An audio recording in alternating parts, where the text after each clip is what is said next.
So I'm going to talk about innovative financing for energy services, which everybody knows that there's potentially big money in energy efficiency and energy services. For anybody who doesn't know, that's Matthew Boulton and James Watt, who created the first energy services company in the world 250 years ago. And like many British innovations, we've never really been able to scale it up. So unfortunately, they're going to take that £50 note out of circulation, which I think is a great shame because it's the only note in the world that celebrates energy efficiency. There's lots of notes with oil rigs and electricity on, but that's the only note in the world that celebrates energy efficiency. I just want to remind everybody about the scale of the problem and what we need to do. There are lots of different numbers out there, but basically to realize the potential for energy efficiency and better services, the IEA say that we need to double the average investment going into energy efficiency by 2025 and then double it again after that. So there's a huge challenge to take the total global investment up from about 270 billion to north of $1 trillion a year. Now, often, certainly, lots of people go, oh, there's no money around. But actually, when you look at the capital markets, there is an enormous amount of money around. The world is literally awash in 9 or 10 trillion of bonds that are losing money. There is no shortage of money. I know it doesn't always feel that way when you're doing your own projects or personally, but globally there's no shortage of money looking for good projects, and particularly green and sustainable projects. Now, I was given this title of innovative financing, and I always worry slightly about innovative financing because I hear the term a lot, and I think sometimes people use it as code for subsidy. And I don't think we need or are able to use subsidies to address the scale of the problem. We need to use private finance, and there is lots of private finance available.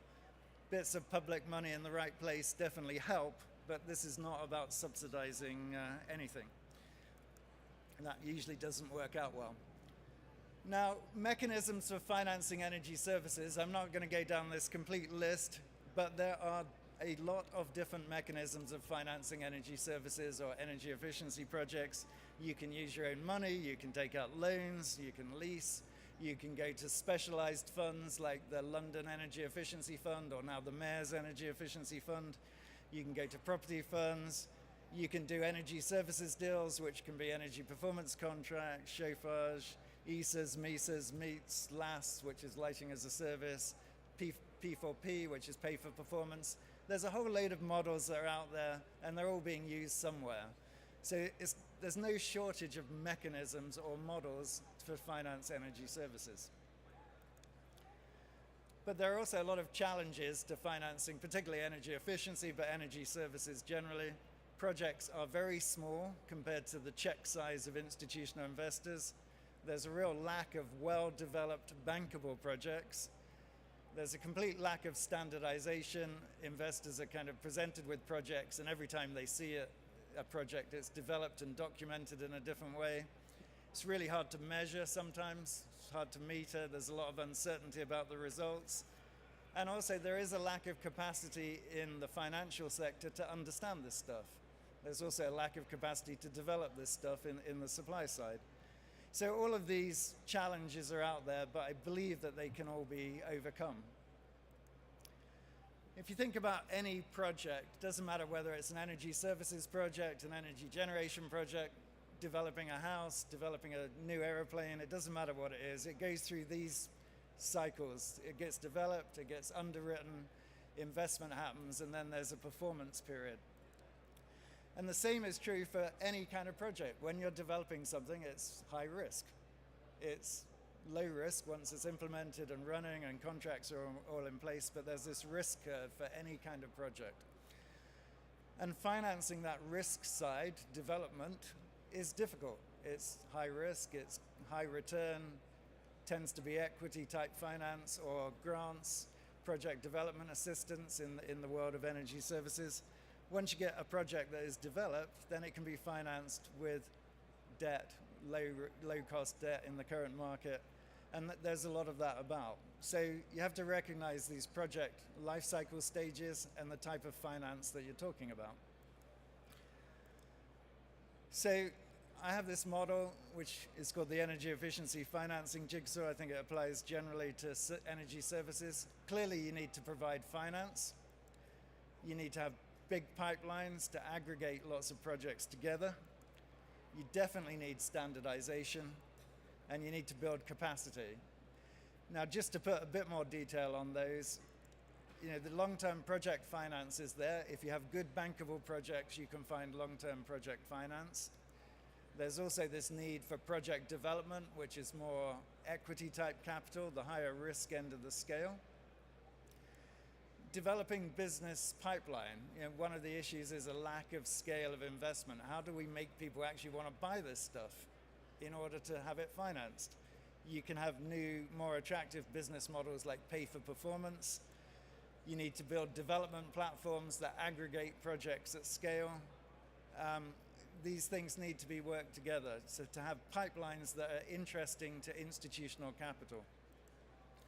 Standardization, the way projects are developed, the lack of standardization is addressed. One way it's addressed is the Investor Confidence Project, which we introduced. It's now a European-wide project. You can have projects certified to meet this standard, and if you do that, investors and insurance companies recognize that they're lower risk. We need standardization of contracts and systems and underwriting. How are these projects underwritten? And then building capacity. As I say, you need capacity in the finance industry, because if you go and talk to most financial people, particularly about energy efficiency or energy services, they will say, you mean solar panels, and that's not what we're generally talking about. It's a bigger picture. So we do need to build capacity, and there's some really interesting developments going on in that area through groups such as the Energy Efficiency Financial Institutions Group, which is sponsored by the European Commission and UNEP-FI. We do need to build capacity in the supply chain. We need to have better projects, better developments, and we need to build capacity in the demand side so that people actually want to buy this stuff. If nobody wants to buy it, there's nothing to be done. So whenever, and I've looked and been around the world looking at different models, whenever you get scale, all of those pieces are brought together. EESL is the Indian state-owned energy super ESCO, and that is developing and deploying energy efficiency on a massive scale on commercial models. They have all of these pieces together. If you go to Dubai, the Etihad Super ESCO is doing very large numbers of buildings in one go, in one deal. Again, different kind of model, but they're scaling up by pulling together all of these elements. Here in UK and in London specifically, we had the London Energy Efficiency Fund, now replaced by the Mayor's Energy Efficiency Fund, which again has pulled all these pieces together to deploy capital at scale. In the US, you have PACE, Property Assessed Clean Energy, which is now financing billions of dollars worth of projects. Again, different model, but has all of these elements. And then again, in the UK, we have Carbon and Energy Fund and National Health Service. Again, a different model using energy performance contracting in a particular market sector, but it brings all of these things together. So really, if we're going to scale up and deploy capital, we need to work out mechanisms to bring these things together in the same place. All of them are different models, as say, we can replicate those models, and I'm sure we can develop new models, but there's enough examples out there on showing what we need to do. So one other area that is very related to this and is probably outside most people's experience because it is purely driven in the financial industry at the moment is the whole speeding train, as I call it, of sustainable finance. July 17 rather, the TCFD, Task Force on Climate-Related Financial Disclosures, did a big report on the risk of climate change to the banking and financial system. In March 2018, the European Commission unveiled an action plan for sustainable finance. They're now working on what's called a taxonomy for sustainable finance, which is how is an investment green and why is it green? And there's going to be legislation. Now, putting aside the B word, which I try never to mention, but even with that, there is this massive momentum towards sustainable finance And that's set in the context of asset owners and investors wanting to invest in green, sustainable projects. And you've got regulation on one side and you've got growing market demand. If you look at the green bond market, which has been growing quite quickly, you now have better pricing for green bonds than conventional bonds, and on average, green bond issues are oversubscribed 5 to 6 times. So investors want to invest in green bonds. In order to finance green bonds, or to use them to refinance, we need to build big aggregated platforms of projects which can then be refinanced by green bonds. So what I'm saying is this whole train of sustainable finance is coming down the track at great speed. It's kind of outside the experience of most energy people. It's really a financial driven thing, and we need to be aware of it and start to engage with it. So in conclusion, lots of different mechanisms. Talking about innovative finance, all the mechanisms kind of exist. I'm sure bright people can invent new mechanisms, but there's plenty of mechanisms out there. There are a lot of barriers. If there weren't, we'd be much further ahead than we are. You do need to distinguish between development finance and project finance, two different things. Most importantly, it's not just about the money.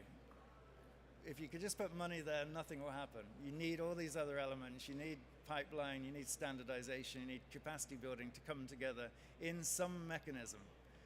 And there are examples of how to do that. And then finally, as I say, this sustainable finance train is coming down the track.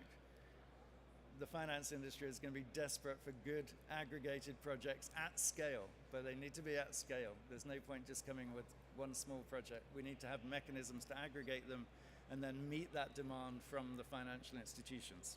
So with that, thank you. Right, I wonder whether we're going to have 5 minutes in case you've got some burning questions. Does anyone want to?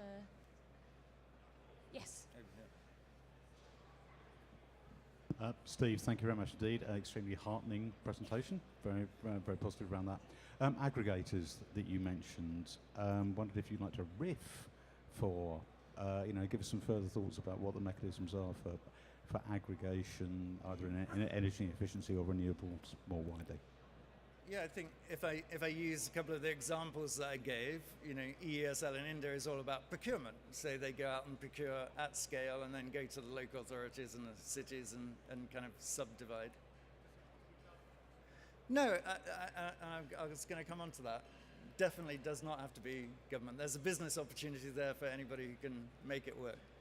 And then you look at the Etihad Super ESCO, which is owned by the Electricity Authority.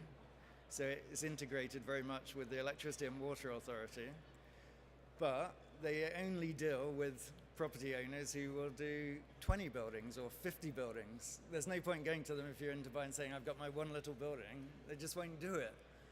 So that's another model of how you aggregate demand.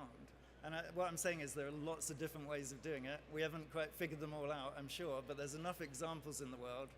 If you spend enough time working on that problem.